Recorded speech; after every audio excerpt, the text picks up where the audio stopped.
fantastično barata. Ovo mi izgleda još puno tehnički dotjeranije nego možda i trening. Vidim da je isprobao koliko dobro drži guma, kako upravlja volanom. Odličan prolaz kroz ovaj krug. Izlaz je malo uži nego što je ulaz u sami krug. Prolazak i dolazak na ovu šikanu. Eto vidite, ipak malo kasno počinje ova finalizacija, iako bi na kraju prvog mjesta. Odličan prolazak ovdje kroz Y, ali vidite što se dešava. Bio je brz i još dodatna penalizacija na ciljnoj crti. Daniel Buben, iako je jako bio brz, možemo vidjeti koje je vrijeme bilo njegovo.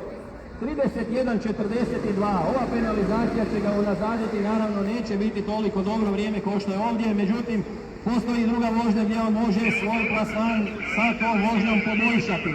Naravno, mora se skoncentrirati, mora biti točan, mora biti spreman da odradi ovu vožnju čisto. Čak i da je sporije, možda bolje bude da bude sa ovolikom penalizacijom kao što je imao sada.